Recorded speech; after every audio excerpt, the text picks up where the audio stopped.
सोचिए, अगर पूरी दुनिया आपके खिलाफ खड़ी हो जाए, सब लोग आपको झूठा कहे और उस वक्त सिर्फ एक इंसान बिना किसी शक के कहे, मैं गवाही देता हूँ कि अल्लाह के रसूल सल्लल्लाहु ताला अलैहि वसल्लम जो कह रहे हैं बिल्कुल सच कह रहे हैं। यही वो शख्स थे, हज़रत अबू बकर सिद्दीक़ रज़ियल्लाहु ताला अन्हा। आज हम सिर्फ उनकी कहानी नहीं सुनेंगे, हम जानेंगे कि आखिर ऐसी कौन सी बात थी जिसकी वजह से नबी सल्लल्लाहु ताला अलैहि वसल्लम ने उन पर इतना भरोसा किया, क्यों उन्हें सिद्दीक़ के लक़ब मिला और क्यों पूरी उम्मत उनसे मोहब्बत करती है। अगर आप सहाबा की अस्ती और दिल को हिला देने वाली कहानियाँ देखना चाहते हैं तो अभी चैनल को सब्सक्राइब करें, क्योंकि इस सीरीज़ में हम एक एक सहाबी की ज़िंदगी को तफसील से जानेंगे। मक्का, रेत के टीले, कुरैश के कबीले। इसी शहर में एक ऐसा बच्चा पैदा हुआ जो आगे चलकर इस्लाम की तारीख बदल देगा। उनका नाम था अब्दुल्ला इब्न अबी कुफ़ा, लेकिन दुनिया उन्हें अबू बकर के नाम से जानता था। वो कुरैश के मुअज़्ज़र और ईमानदार तजीरों में से थे। लोग उनकी सच्चाई, नरमी और हुस्न अखलाक की वजह से उन पर भरोसा करते थे।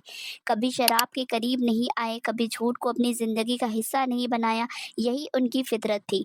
अबू बकर रज़ियल्लाहु ताला अन्हा और मोहम्मद सल्लल्लाहु ताला अलैहि वसल्लम बचपन से एक दूसरे को जानते थे।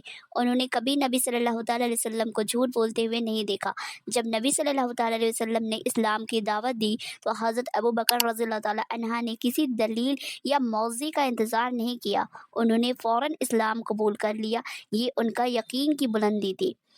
इस्लाम कबूल करने के बाद वो रुक नहीं गए, उन्होंने अपने दोस्तों को भी इस्लाम की तरफ बुलाया। उन्हीं की दावत पर कई अजीम सहाबा मुसलमान हुए। उन्होंने अपना माल अल्लाह के दीन के लिए खर्च किया, गुलामों को आज़ाद करवाया, मजलूमों को साथ दिया। हर मुश्किल में नबी सल्लल्लाहु ताला अलैहि वसल्लम के साथ खड़े रहे। जब बिलाल रज़ियल्लाहु ताला अन्हा को गरम रेत पर लिटाकर अज़ाब दिया जा रहा था और वो सिर्फ अहद अहद कह रहे थे, तब अबू बकर रज़ियल्लाहु ताला अन्हा उनके खरीद कर आज़ाद कर दिया। उनके लिए माल से ज़्यादा अल्लाह की रज़ा अहम थी। फिर वो दिन भी आया जब मक्का छोड़ना पड़ा। नबी सल्लल्लाहु ताला अलैहि वसल्लम ने हिजरत के लिए सिर्फ एक शख्स को अपना हमसफ़र चुना, वो थे हज़रत अबू बकर सिद्दीक़ रज़ियल्लाहु ताला अन्हा। गहरे ताउर में जब दुश्मन बिल्कुल करीब आ गए, अबू बकर सिद्दीक़ रज़ियल्लाहु ताला अन्हा को अपनी जान की नहीं, नबी सल्लल्लाहु ताला अलैहि वसल्लम की फ़िक्र थी। तब अल्लाह ने कुरान में इसी वाक़या का ज़िक्र फरमाया कि गम ना करो, अल्लाह हमारे साथ है। ये अल्फाज आज भी हर मुसलमान के दिल को सुकून देता है। जब नबी सल्लल्लाहु ताला अलैहि वसल्लम ने इसरा व मिराज का वाक़या बताया, बहुत से लोग हैरान हो गए। कुछ लोगों ने मजाक उड़ाया, लेकिन अबू बकर रज़ियल्लाहु ताला अन्हा ने ही जुमला कहा, अगर ये बात अल्लाह के रसूल सल्लल्लाहु ताला अलैहि वसल्लम ने फरमाई है तो यकीनन सच है। उस दिन उन्हें सिद्दीक़ कहा जाने लगा, यही सच को फ़ौरन तस्लीम करने वाला। फिर वही दिन आया जिसने पूरी उम्मत को हिला दिया।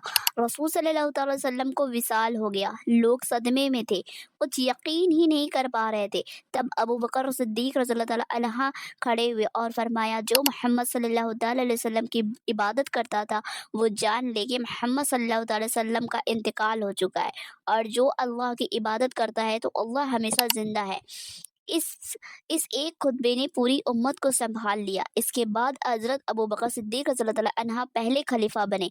बहुत मुश्किल दौर था, कुछ कबीले दीन पर फिर गए, झूठे झूठे नबी खड़े हो गए, लेकिन अबू बकर सिद्दीक़ रज़ियल्लाहु ताला अन्हा ने हिम्मत नहीं हारी, अल्लाह पर तवक्कुल किया और इस्लाम को मजबूती के साथ कायम रखा। सच्ची दोस्ती अल्लाह के लिए होती है, सब्र कभी ज़ाया नहीं होता।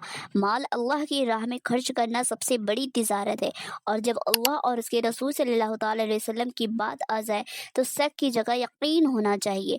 अबू बकर सिद्दीक़ रज़ियल्लाहु ताला अन्हा हमें सिखाते हैं कि सच्चाई और इखलास इंसान को दुनिया और आखिरत दोनों में बुलंद मकाम दे देते हैं। अगर अबू बकर सिद्दीक़ रज़ियल्लाहु ताला अन्हा की ज़िंदगी ने आपके दिल को छुआ तो इस वीडियो को शेयर ज़रूर करें। कमेंट में लिखिए अल्हम्दुलिल्लाह अरादा अन अबी बकर, और चैनल को सब्सक्राइब करना मत भूलिए। इंशाअल्लाह अगले एपिसोड में हम जानेंगे कैसे उमर बिन खत्ताब रज़ियल्लाहु ताला अन्हा, जो कभी इस्लाम के बड़े मुखालिफ थे, इस्लाम के सबसे बड़े मुहाफिज कैसे बने। अस्सलामु अलैकुम।